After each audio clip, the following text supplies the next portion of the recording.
Hello guys, SK teacher academy में आप सभी का स्वागत है। देखिए दोस्तों, आज मैंने आप लोगों के लिए लेके आया हूँ गणित शिक्षण। देखिए, गणित शिक्षण से आप लोगों को, ठीक है ना, 15 मार्क्स का एग्जाम में पूछता है। कहने का मतलब 15 मार्क्स का आपका रहेगा न्यूमेरिकल, ठीक है ना, और 15 मार्क्स जो आपको रहेगा वह पेडागोजी रहेगा, गणित पेडागोजी।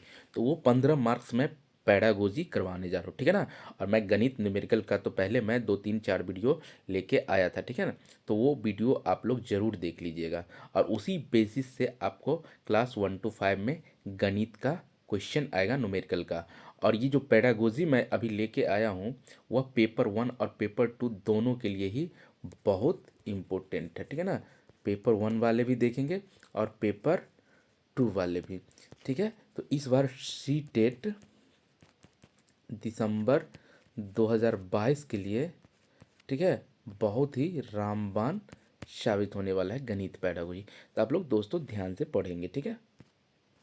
देखिए, सबसे पहले गणित की अध्यापन कला तथा गणित शिक्षण संबंधित मुद्दे पे हम लोग बात करेंगे। पेडागोजिकल इश्यूज यानी कि पारंपरिक गणित शिक्षण, इसको ट्रेडिशनल मैथमेटिक्स पेडागोजी कहा जाता है, ठीक है ना। इसमें चैप्टर 1 पे हम लोग आ जाते हैं। देखिए, गणितीय तार्किक चिंतन की प्रकृति, बालक के चिंतन एवं तर्क शक्ति, पैटर्नों तथा अर्थ निकालने और अधिगम की कार्य नीतियों को समझना है। मतलब कि जब बच्चे गणित जो बनाते हैं तो उसमें तर्क लगाना होता है। तर्क लगाने का मतलब जैसे हो गया, जैसे आपको दे दे कि 3 जोड़ 3, तो बच्चों को यहाँ पे समझना होगा कि यहाँ पे क्या करना है। तर्क मतलब यहाँ पे जोड़ का सिंबल है, तो उसको जोड़ को चिन्ह देख के उसको क्या करना है, जोड़ना है। तो यही हो गया उनको तर्क लगाना। या अर्थ निकालना मतलब अधिगम की कार्य की नीतियों को समझना, मतलब कि यह हमें क्या कह रहा है उस हिसाब से हमको क्या करना है, कार्य करना है, ठीक है ना। उसके बाद देखिए, गणित की प्रकृति यानी कि नेचर ऑफ मैथमेटिक्स। प्रत्येक विषय की अपनी बनावट या ढांचा होता है जो उस विषय को एक विशिष्ट अस्तित्व प्रदान करता है। सभी विषय का क्या होती है, अपनी अपनी ढांचा या बनावट होती है, ठीक है ना। उसी प्रकार गणित का भी है। विषय की बनावट के अनुसार ही उसका क्या होता है, अस्थायीपन होता है। गणित की संरचना अन्य विषयों की अपेक्षा अधिक बलशाली है। गणित की जो संरचना होती है अन्य विषय की अपेक्षा क्या होती है, अधिक बलशाली होती है। क्योंकि देखिए, इसमें आपको रटना नहीं होता है, इसको सिर्फ समझना होता है, ठीक है ना। इसके कारण गणित अन्य विषयों के अपेक्षा अधिक अस्थायी होता है। ज़्यादा तक अगर आप गणित को बार बार प्रैक्टिस करते हैं तो यह क्या होगा, दूसरे सब्जेक्टों की अपेक्षा यह अधिक अस्थायी होगा। इसमें भूलने की कोई चांस ही नहीं है। आप अभी पढ़ के छोड़ दीजिए, और 10 साल बाद भी आपको पूछेगा कि 10 और 2 कितना होता है, तो आप बता सकते हैं 10 2 12 ही होता है, ठीक है ना। तो गणित में क्या होता है कि एक अस्थायी तो भावना आती है, क्या आती है, अस्थायीत्व की भावना आती है, ठीक है ना। अन्य बाकी सब्जेक्टों में क्या होती है कि उतना अस्थायी नहीं रह पाता है। वो देखिए, गणित विषय की पाठचर्या में क्या स्थान हो, जब इस बात पर चर्चा की जाती है तो सीधा उत्तर होता है कि गणित पाठचर्या में उच्च स्थान होना चाहिए। मतलब कि कक्षा में जहाँ भी विद्यालय है वहाँ पे गणित को अहम योगदान देना चाहिए पढ़ाई में, ठीक है ना। बच्चों को उससे क्या होगा, गणित से तार्किक चिंतन जो होती है, तार्किक सोच जो होता है बच्चा में, वृद्धि होती है। तार्किक चिंतन की क्या होती है, बच्चों की वृद्धि होती है, ठीक है ना। तो इसलिए गणित सभी विद्यालय में पढ़ाई होनी चाहिए। देखिए, उच्च स्थान देना चाहिए गणित को। उसके बाद क्योंकि गणित हमारे दैनिक जीवन से जुड़ा हुआ है, गणित हमारे दैनिक जीवन से जुड़ा है। हम ऐसा कोई भी कार्य करते हैं जिसमें गणित का ही काम होता ही है। जैसे हमको मार्केट से सब्जी लाना है, तो सब्जी कितना लाना है, 2 किलो 4 किलो 5 किलो। देखिए यहाँ पे किलो ये आ गया, 2 आ गया, तो ये किस चीज़ से रिलेटेड, 2 गणितीय शब्द है। उसके बाद आ गया कितना रुपया का लेना है, तो ये क्या हो गया, गणितीय शब्द है। तो कहने का मतलब है कि गणित का यूज हमारे दैनिक जीवन में भी होता है, ठीक है। उसके बाद इसी आधार का काम करता है कि कोई भी ऐसा विषय विषय नहीं है जो बिना गणित का, और हमारे दैनिक जीवन का कोई भी ऐसा दिन न हो जो बिना गणित का हो। मतलब कि कोई भी ऐसा दिन नहीं है जिस दिन मेरा गणित का यूज ना हो। उस सभी दिन क्या होती है कि गणित का यूज हमारे दैनिक जीवन में होता ही है। जैसे हम सुबह में 5 बजे उठकर, ठीक है ना, 2 घंटा क्या किए, 2 घंटा कोई वर्क कर लिए, कोई पढ़े, ठीक है ना, तो वो क्या हो गया कि गणितीय वर्क हुआ कि नहीं, 2 घंटा मान के चलिए पढ़े। देखिए यह जो आप देख रहे हैं एसके टीचर एकेडमी, यह यूट्यूब चैनल है, इस पर आप लोग सर्च कीजिए तुरंत आ जाएगा। उसके बाद मेरा टेलीग्राम चैनल यही है, टेलीग्राम भी जो है ये एसके टीचर एकेडमी के नाम से ही है, आप लोग उसमें भी जुड़ जाएंगे, मैं सभी पीडीएफ उसमें प्रोवाइड करवाते रहता हूँ। पढ़ने के पश्चात थोड़ा नाश्ता कर कर टेम्पू से, ठीक है ना, 10 रुपया किराया देकर 10 बजे क्लास में सब्जेक्ट 1 पढ़ने जाना और मेरी प्रतिदिन की दिनचर्या है। तो देखिए यहाँ पे जो है उनका 5 बजे सुबह में उठा, गणितीय शब्द यूज हो रहा है, फिर पढ़ने के पश्चात थोड़ा नाश्ता किया और टेम्पू से 10 रुपया किराया देकर, फिर किराया दे रहा है कितना रुपया, 10 रुपया, तो गणितीय शब्द, और 10 बजे क्लास में सब्जेक्ट 1 पढ़ने जाना है। तो सभी जगह क्या होती है कि दैनिक जीवन में भी गणित का ही महत्वपूर्ण योगदान होता है। इस उदाहरण में सुबह 5 बजे, ठीक है ना, 2 घंटा या कुछ भोजन किया, फिर 10 रुपया किराया, 10 बजे क्लास पहुँचे और सब्जेक्ट 1, यह सब क्या है, गणित ही है। अर्थात हमारे दैनिक जीवन में हर जगह क्या होती है, गणित विद्यमान है। अतः एक विषय के रूप में गणित व्यापक एवं महत्वपूर्ण विषय है। मतलब कहने का मतलब यह हुआ कि मनुष्य के लिए गणित क्या है, व्यापक और महत्वपूर्ण विषय है। ठीक है, अगर विज्ञान पढ़ने में गणित सहायक है तो सामाजिक विज्ञान तथा अन्य सभी विषयों को पढ़ने में भी सहायक है।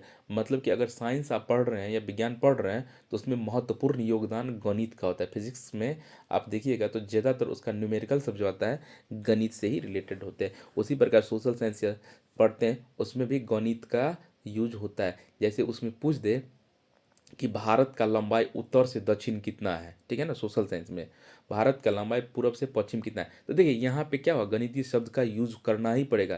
जैसे भारत का अक्षांशीय विस्तार कितना है, भारत का देशांतरीय विस्तार कितना है, तो सभी जगह क्या होती है, गणित का ही यूज होता है। तो इसलिए गणित शिक्षण पे ज़्यादा जोर दिया गया, ठीक है ना।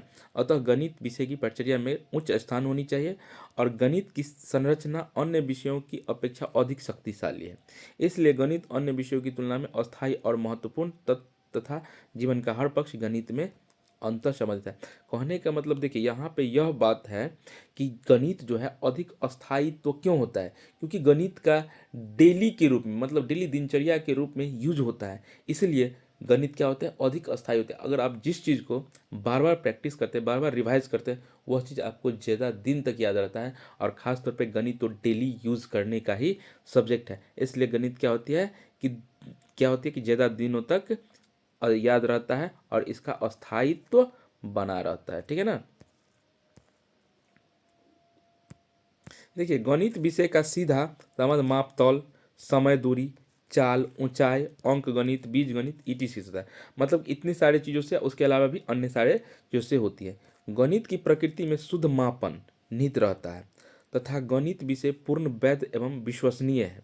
देखिए गणित जो है वह विश्वसनीय है, मतलब कि अगर हमको 10 किलो आम खरीदना है, उस आम का दाम है 5 रुपये प्रति किलो, तो यहाँ पे कंफर्म हो जाएंगे कि 10 पंचे 50 रुपया ही होगा। इसमें कोई संकट की स्थिति नहीं होती, कोई किंतु परंतु की स्थिति नहीं होती, क्योंकि इसमें हम विश्वसनीयता के साथ बोल रहे हैं कि 50 रुपया ही होगा। तो देखिए इसमें व्यक्ति का क्या होता है कि विश्वास जागृत होती है, व्यक्ति का इसमें क्या होता है, विश्वास जागृत होता है। अतः गणित की प्रकृति में मुख्य तथ्य आलोक के निम्नलिखित रूप में देख सकते हैं। देखिए गणित के मुख्य तत्व को हम क्या क्या देख सकते हैं। जैसे पहला पॉइंट है, गणित विषयों में अमूर्त प्रत्ययों की व्याख्या की जाती है। देखिए एक होता है मूर्त और एक होता है अमूर्त, दोनों चीज़ आप समझ लीजिए। अमूर्त का मतलब हुआ कि यहाँ से मैंने कल्पना किया कि ट्रेन का किराया 100 रुपया होगी, ठीक है ना, ट्रेन का किराया यहाँ से हमको पटना जाने के लिए कितना किराया लगा, 100 रुपया लगा। तो यहाँ पे जो है यह अमूर्त रूप से हम प्रकट कर रहे हैं कि 100 रुपया लगेगा।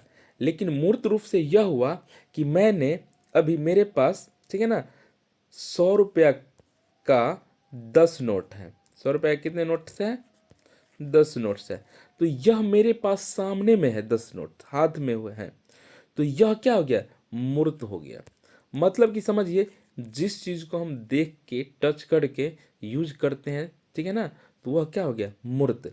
और जिस चीज को हम अनुभव करते हैं, जैसे मैंने अभी कल्पना किया कि मैं हवाई जहाज से, ठीक है ना, मैं हवाई जहाज से कहाँ जाऊँगा, कल दिल्ली जाऊंगा, कल दिल्ली जाऊंगा। तो देखिए यह अमूर्त बात हो गई, यह एक कल्पना हो गई। तो जो कल्पना किया जाता है वह अमूर्त होता है, और जिसको सामने या प्रक्ष में रखा जाता है, ठीक है ना, वह क्या होती है, मूर्त होती है। ठीक है। तो गणित में क्या होता है कि अमूर्त अमूर्त प्रत्ययों की व्याख्या की जाती है। व्याख्या के आधार पर विचार दृढ़ बनते हैं, उन्हें स्थूल रूप दिया जाता है। ठीक है ना, दिया जाता है। जैसे ठोस के आयतन ज्ञात करने के लिए जो सूत्र प्रयोग किए जाते हैं वे अमूर्त होते हैं। वे क्या होते हैं, अमूर्त होते हैं। मतलब कि किसी भी, जैसे ठोस है तो उनका हम आयतन ज्ञात करेंगे तो वह जो सूत्र का यूज करेंगे तो वो सूत्र कैसा होगा, अमूर्त होगा, क्योंकि उसको हम कल्पना करते हैं कि ऐसे है। ठीक है ना। उसके बाद देखिए, परंतु सूत्रों का प्रयोग करने के बाद, जब सूत्र का प्रयोग कर लेते हैं उसके बाद जब व्यवहारिक दृष्टि से ठोसों ठोसों का आयतन की गणना करते हैं तो वे स्थूल रूप में बदल जाता है। तो किस रूप में बदल जाते हैं, स्थूल रूप में बदल जाते हैं। देखिए दूसरा पॉइंट क्या है, गणित में संख्याओं, स्थान, दिशा तथा मापन ईटीसी का अध्ययन किया जाता है। गणित विषय का ज्ञान आधार हमारी ज्ञानेंद्रियों से होती है।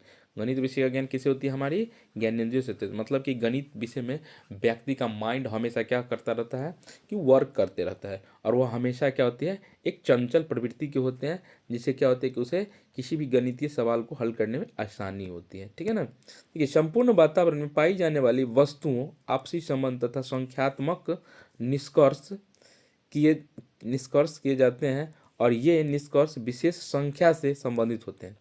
ये विश्वसनीय होते हैं कि गणित नियम, सिद्धांत आदि संदेश से पड़े होते हैं तथा ये विश्वसनीय होते हैं। देखिए गणित में जितने भी सारे रूल रेगुलेशन होते हैं वो सभी का एक नियम होता है, एक दायरा होता है। उसी दायरे में रहकर वह उस निष्कर्ष तक पहुंचते हैं, लेकिन कन्फर्म है कि वह वहाँ तक पहुँचते ही हैं। इसलिए गणित क्या होता है, विश्वसनीय होता है। ठीक है ना। अगर आपको गणित में बोल दे कि 5 × 5 कितना होगा, तो क्या आप बता सकते हैं 25 होगा, लेकिन यह विश्वसनीय 25 होगा।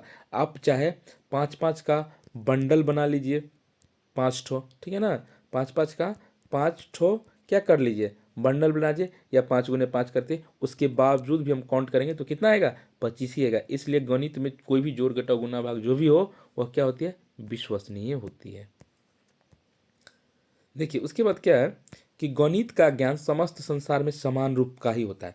मतलब कि जब गणित का ज्ञान का मतलब हुआ कि सभी जगह समान ही होगा। यहाँ पे अभी हम जस्ट बोले थे 5 × 5 25 हुआ, तो क्या हम मुंबई में जाएंगे तो वहाँ क्या 5 × 5 हम अलग वर्ड बोलेंगे, 5 × 5 मुंबई में भी 25 ही होगा और दिल्ली में भी 25 ही होगा। ठीक है ना। कहने का मतलब गणित में एक जगह जो चीज़ हम यूज कर लिए वह हर एक संसार में उसका यूज वैसे ही होगा। लेकिन लैंग्वेज में यहाँ हम दूसरे भाषा में कुछ बोलते हैं, लेकिन दूसरे स्टेट में उसका भाषा कुछ चेंजिंग होता है, लेकिन गणित का सेम ही होता है। ठीक है ना। गणित नियम, सूत्र, सिद्धांत ईटी समय, स्थान एवं परिस्थितियों के अनुसार परिवर्तित नहीं होते। गणित का ज्ञान ठीक एवं स्पष्ट तथा तार्किक तथा क्रमबद्ध रूप में होता है। देखिए गणित का ज्ञान जो होता है वह क्रमबद्ध होता है, वह लगातार होती है। कहने का मतलब है कि जैसे एक है तो एक के बाद दो ही आएगा, दो है उसके बाद तीन ही आएगा, यह लगातार क्रमबद्ध होती है। लेकिन उसमें तार्किक, जैसे तार्किक चिंतन वाले, आप लोग रीजनिंग पढ़े होंगे, उसमें तार्किक चिंतन किया जाता है। तो कहने का मतलब कोई भी सवाल हम गणित में हल करते हैं तो थोड़ा उसमें माइंड लगाने की जरूरत है, सोचने की जरूरत है। और जो हम सोचते हैं वही क्या कहलाता है, तार्किक कहलाता है। वह क्या कहलाता है, तार्किक कहलाता है। देखिए गणित का ज्ञान किसी भी स्थान पर प्रूव्ड किया जा सकता है। गणित का ज्ञान किसी भी स्थान पर क्या किया जाता है, प्रूव्ड किया जाता है। गणित की अपनी भाषा होती है। भाषा का तात्पर्य उसके पद, टर्म यानी प्रत्यय, ठीक है ना, सूत्र, सिंबल, सिद्धांत से है। मतलब कि देखिए गणित का अपना क्या होता है, भाषा होती है। उसमें ये चिन्ह हो गया, ये चिन्ह हो गया, ठीक है ना, बड़ा और छोटा का सिंबल हो गया, ये डिवाइड का चिन्ह हो गया, ये प्लस का चिन्ह हो गया। तो वहाँ पे अपना क्या होता है, उसका सिंबल होता है, ठीक है ना, उसका प्रत्यय होता है। मतलब प्रत्यय मतलब क्या होता है, उनका कुल कुछ रूल रेगुलेशन होता है, उसका कुछ टर्म होता है। टर्म जैसे दे दिया, मान के चलिए यह एक 5x है और यहाँ पे दे दिया 2x² है। तो देखिए यह एक टर्म में कुछ ना कुछ इसका टर्म ये बन रहा है, ठीक है ना। तो यह क्या होती है, गणित में भी क्या होती है, अपना एक टर्म होता है, सिद्धांत होता है, उसका एक सिंबल होती है। देखिए ये भाषा विशेष प्रकार के होते हैं। गणित के सूत्र, नियम, संकेत ईटीसी के रूप में होता है। मतलब कि गणित का प्रयोग किस में होता है? सूत्र में होता है, नियम में होता है, संकेत में होता है। तो संकेत हम बता दिए हैं, नियम भी बता दिए, और सूत्र होता है। जैसे मान के चलिए आपसे पूछ दे कि बउआ ए प्लस बी का होल स्क्वायर क्या होता है, तो A square plus 2ab plus B square, या A square plus B square plus 2ab, दोनों तरीका से आप लिख सकते हैं। तो कहने का मतलब हुआ कि सूत्र पे भी गणित में विचार किया जाता है, और सूत्र के हिसाब से ही किसी भी सवाल को हल किया जाता है। तो गणित सूत्र को भी क्या देता है? प्राथमिकता देते हैं। ठीक है, देखिए गणित का ज्ञान और तार्किक। तार्किक मतलब पहले हम बता देंगे सोचना। तो गणित का ज्ञान और तार्किक में स्पष्ट तथा क्रमबद्ध होने के कारण एक बार ग्रहण करने के बाद आसानी से भूला या विस्मरण नहीं किया जाता है। मतलब गणित को एक बार आप पढ़ लेते हैं तो जल्दी आप नहीं भूलते हैं, विस्मरण नहीं करते हैं। मतलब विस्मरण मतलब क्या होता है? भूलना। विस्मरण मतलब क्या होता है? भूलना। ठीक है ना। तो इसलिए गणित का ज्ञान अस्थायित्व बना के रखता है। ठीक है, इस बात देखिए गणित का ज्ञान अनुप्रयोग, ठीक है ना, इम्प्लीमेंट, भिन्न भिन्न के रूप में भौतिक, रसायन और बायो में किया जाता है। सभी विषयों में, कहने का मतलब भौतिक में, रसायन में, बायो में गणित का प्रयोग किया जाता है। गणित एक व्यापकता और सार्वभौमिक विषय है। गणित में सामान्यकरण, आगमन विधि, निगमन विधि, ठीक है ना, पर्याप्त सीमा भी होती है। तो गणित जो होती है वह क्या होती है? सामान्यकरण, जिसको जनरलाइजेशन कहते हैं। आगमन और निगमन विधि के उपरांत वह कार्य करते हैं। ठीक है, देखिए गणित विज्ञान के विभिन्न, ठीक है ना, शाखाओं के अध्ययन में सहायक होते हैं, साथ साथ उनके प्रगति में भी सहायक होते हैं। गणित की प्रगति अन्य विषय की प्रगति से क्या होती है? भिन्न होती है। ठीक है, उसके बाद क्या है कि गणित में देखिए, गणित विषय को पढ़ने में अन्य विषय की प्रगति होती है। अन्य विद्यालय पाठचर्या बनाते समय गणित विषय तथा उसके, ठीक है ना, सिलेबस को पाठचर्या में उच्च स्थान दिया जाना चाहिए। कहने का मतलब है कि जैसे स्कूल में जैसे कोई 5 क्लास का स्टूडेंट है, उसमें 5 सब्जेक्ट है, तो उसमें सबसे ज़्यादा प्राथमिकता पढ़ाने में गणित को ही रखना चाहिए, क्योंकि गणित का यूज हर एक जगह होता है। पहले बता दिए कि गणित का यूज मनुष्य के दैनिक जीवन में भी होती है। ठीक है ना, दैनिक दिनचर्या में भी होती है, गणित के रूप में होता है। प्रकृति तथा गणित के अध्यापन की उत्तम जानकारी होना चाहिए, तभी हम क्या कर सकते हैं, तभी हम छात्रों में गणित विषय से संबंधित उचित ज्ञान दे सकते हैं। ठीक है ना, तो कहने का मतलब अध्यापन की भी उत्तम जानकारी होनी चाहिए। अगर आप गणित पढ़ा रहे हैं तो गणित का आपको पूर्ण जानकारी होना चाहिए, उसी आधार पर आप गणित का शिक्षक पूर्ण रूपेण बन सकते हैं। ठीक है ना, आजकल के टीचर ऐसा है, अगर उसे नहीं भी आता है उसके बावजूद भी वो पढ़ाते हैं। कहने का मतलब आप 9th 10th का, कितना टीचर ऐसे हैं उसको मैथ का नॉलेज नहीं है, लेकिन वो मैथ 9th 10th का भी पढ़ा रहे हैं। तो ऐसा नहीं होता है। कहने का मतलब आप गणित पढ़ा रहे हैं तो गणित का आपका पूर्ण जानकारी होनी चाहिए। ठीक है ना, कहने का मतलब मेरा यह। अब देखिए गणितीय तार्किक चिंतन क्या है, उस पर हम विचार करते हैं। तो सबसे पहले गणितीय तार्किक चिंतन की प्रकृति। गणितीय प्रकृति एवं तार्किक चिंतन महत्वपूर्ण संबंध है। कुछ विद्वानों का यह जैसे मानना है, कुछ विद्वानों का मानना है कि गणित विषय का विकास ही तार्किक चिंतन के आधार पर संभव हुआ है। गणित की विकास प्रक्रिया में यह आवश्यक है कि उसमें तार्किक चिंतन का समावेश हो। तार्किक चिंतन के आधार पर ही गणित विषय में विभिन्न प्रकार के नियम एवं सिद्धांतों को रखा जानता है या संभव हुई है। गणित विषय में प्रयुक्त विभिन्न अवधारणाओं का विकास एवं तार्किक चिंतन में महत्वपूर्ण संबंध पाया जाता है, जिनका वर्णन निम्नलिखित रूप में हम कर सकते हैं, किया जाता है। कहने का मतलब कि तार्किक चिंतन पहले बताती है कि जब आप कोई सवाल हल करते हैं तो उसमें सोचने की जरूरत पड़ती है। जब तक आप उसको सोचते नहीं है तब तक उस सवाल को आप संपूर्ण रूप से हल नहीं कर पाएंगे। तो वही क्या कहलाता है? सोचना ही क्या कहलाता है? गणित का तार्किक चिंतन कहलाता है। गणित विषय के माध्यम से छात्रों में पर्यवेक्षण की शक्ति का विकास होता है, जिसके आधार पर प्रत्येक गणितीय का तार्किक दृष्टि से पर्यवेक्षण करता है। मतलब कि जब आप कोई सवाल बना लेते हैं तो वह आप जांचते हैं कि यह मेरा सही बना है कि नहीं बना है, तो उसी को हम लोग पर्यवेक्षण कहते हैं। ठीक है, देखिए गणित विषय के छात्रों के स्मरण शक्ति विकसित करने का महत्वपूर्ण साधन के रूप में प्रयोग होता है। मतलब गणित विषय का यूज व्यक्ति को स्मरण शक्ति, मतलब वो जो उसका यादाश्त शक्ति है उसको बढ़ाने के लिए भी किया जाता है, ठीक है ना। याद करना है तथा याद करने के बाद पुनः उनके गणितीय बुनियाद को समझना है। मतलब जब कोई भी व्यक्ति किसी भी चीज़ को आप याद कर लेते हैं तो उसका मकसद क्या है, उसका उद्देश्य क्या है, उनको जानना बहुत ही आवश्यक है, ठीक है ना। जैसे उद्देश्य हो गया या मकसद हो गया उनको। देखिए विभिन्न प्रकार की शिक्षण विधियों में गणित शिक्षण की सर्वमान्य एवं सर्वोत्तम विधि की ठीक है ना, सर्वोत्तम विधि की जानकारी हासिल की जाती है तथा इस विधि को खोज में भी तार्किक चिंतन का सहारा लिया जाता है। मतलब खोज का मतलब हुआ कि जब आप कोई सवाल बना रहे हैं और उस सवाल में आप फंस रहे हैं तो वहाँ पे आपको माइंड लगाना होगा, सोचना होगा, तर्क करना होगा, ठीक है ना, और उसका आंसर का जवाब आपको खोजना होगा, ठीक है। तो कहने का मतलब यह है कि गणित हमेशा तार्किक चिंतन का एक विषय है। गणित शिक्षण में अटेंडिंग एकाग्रता की आवश्यकता होती है, क्योंकि एकाग्रता के अभाव में गणित विषय के शिक्षण प्रभावी रूप से सामान्य नहीं हो सकती। अतः एकाग्रता लाने में भी चिंतन की आवश्यकता होती है। एकाग्रता मतलब हुआ कि जब आप गणित का सवाल हल कर रहे हैं तो उस समय आपको कॉन्शस होकर गणित को ही पढ़ना, इधर उधर माइंड को नहीं भटकाना है, ठीक है ना। उसी को एकाग्रता कहा गया है, ठीक है। अगर आप लोग देखिए जो चीज़ हम पढ़ा रहे हैं उसको आप लोग चाहते हैं तो स्क्रीनशॉट भी ले सकते हैं, ठीक है। देखिए गणित विषय में क्या होती है कि छात्रों को अन्वेषणात्मक शक्ति प्रदान करता है। गणित विषय छात्रों को क्या करता है, अन्वेषणात्मक शक्ति प्रदान करता है। इसे खोजी प्रवृत्ति के लिए भी तार्किक चिंतन की आवश्यकता होती है। जैसे गणितीय प्रश्नों के हल खोजने में चिंतन का सहारा लिया जाता है।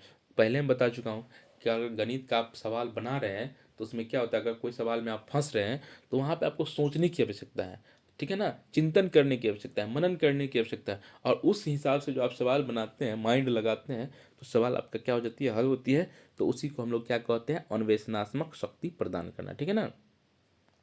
गणित विषय में अमूर्त ज्ञान को मूर्त स्वरूप प्रदान किए जाते हैं। देखिए अमूर्त हम पहले बता चुके हैं, जो चीज़ मेरे सामने में नहीं है वही अमूर्त कहलाए, और जो मेरे सामने में है वह मूर्त कहलाता है। तो मान के चलिए जब क्वेश्चन आपको गणित का दे दिया, जैसे आपको क्वेश्चन आपको दे दिया, मान के चले दे दिया 5x+2 बाई 2 अब बराबर 10, इसमें x का मान हमको क्या होगा।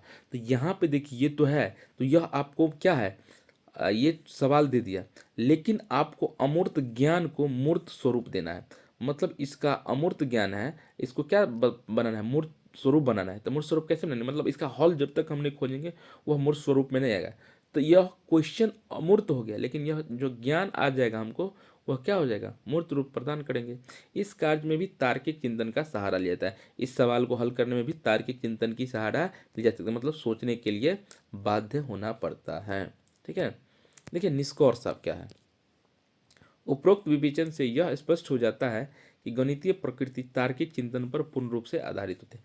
गणित किस पे आधारित होते हैं, पूर्ण रूपेण तार्किक चिंतन पे आधारित होती है, ठीक है ना। इस प्रकार उपरोक्त वर्णन के आधार पर हम गणित अथवा जिसे तार्किक चिंतन भी कह सकते हैं, ये प्रकृति उपयोग महत्व तथा उसके उद्देश्य के बारे में निम्नलिखित बातें तथ्य के रूप में कह सकते हैं। मतलब गणित को हम लोग किस रूप में ले सकते हैं, तार्किक चिंतन के रूप में कह सकते हैं, तार्किक चिंतन के रूप में ले सकते हैं। इसलिए गणित को बनाने में सबसे ज़्यादा तर्क की आवश्यकता होती है, चिंतन की आवश्यकता होती है, मनन की आवश्यकता होती है, ठीक है ना। तो यह था दोस्तों आज गणित पेडागोजी, क्या था, गणित शिक्षण, ठीक है ना। यह पेडागोजी है, इसका मैं नेक्स्ट टॉपिक, इसका नेक्स्ट वीडियो भी लाने का कोशिश करूँगा, ठीक है दोस्तों। आप लोगों को अगर अच्छा लगा होगा तो आप मेरे चैनल को लाइक करें, ठीक है ना, लाइक करें, सब्सक्राइब करें, ठीक है, और ज़्यादा से ज़्यादा अपने मित्रों में शेयर करें। जय हिंद दोस्तों, बाय बाय, आपका दिन